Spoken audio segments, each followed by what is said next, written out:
बहुप्रतीक्षित अमरावतीच्या बेलोरा विमानतळावरून अमरावतीकरांच्या टेक ऑफची प्रतीक्षा संपणार असल्याची बातमी आहे। विमानतळ इमारत निर्माणासह विविध प्रकारचे काम पूर्ण झाले असून नागरी उड्डाण मंत्रालयाच्या उड्डाणासंदर्भातील परवानगीची प्रक्रियाही अंतिम टप्प्यात आली आहे। एप्रिलमध्ये अमरावती ते मुंबई अशी विमानसेवा सुरू होणार असल्याची माहिती राज्यसभा सदस्य डॉक्टर अनिल बोंडे यांनी दिली। बोंडे यांनी विमानतळ प्राधिकरणाचे अधिकाऱ्यांसोबत बैठक घेत प्रगतीत असलेल्या विमानतळाच्या कामकाजाची पाहणी देखील केली। अमरावतीच्या बेलोरा विमानतळाचे काम पूर्ण झालेले आहे। धावपट्टी, इमारत निर्माण यासह सुसज्ज विमानतळासाठी आवश्यक असलेल्या सर्व सुविधा या ठिकाणी विकसित करण्यात आलेल्या आहेत। त्या संपूर्ण कामकाजाचा आढावा डॉक्टर अनिल बोंडे यांनी घेतला। यावेळी विमानतळाच्या चावला भूषण जिरापुरे यांच्यासह अन्य अधिकारी उपस्थित होते।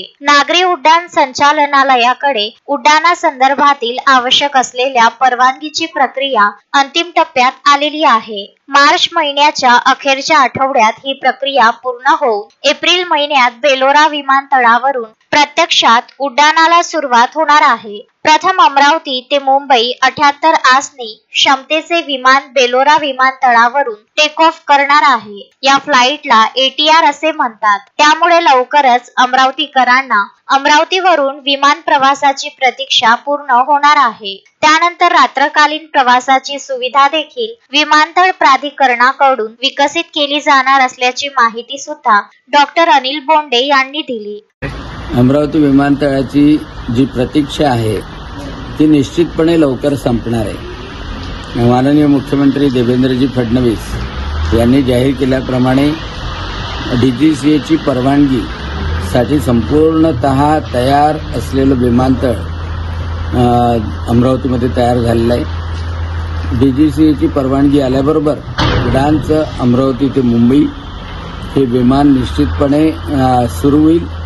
78 सीट्स असलेलं विमान, त्याला ATR म्हणतात, ते अमरावतीकरांच्या सेवेमध्ये उपलब्ध होईल। आज मी पूर्ण पाहणी केली, आढावा घेतला आणि तंतोतंत सर्व गोष्टी DGCAच्या नियमाप्रमाणे पूर्ण करण्यात आलेल्या आहेत आणि त्यामुळे आता कोणतीही अडचण नाही आणि म्हणून माननीय मुख्यमंत्री मार्च किंवा एप्रिलमध्ये हे विमानतळ निश्चितपणे सुरू करतील। त्याचा पाठपुरावा सुरू आहे आणि त्यासाठीच आज सर्व अधिकाऱ्यांची बैठक घेतली। Vidarbha news bureau, Amravati.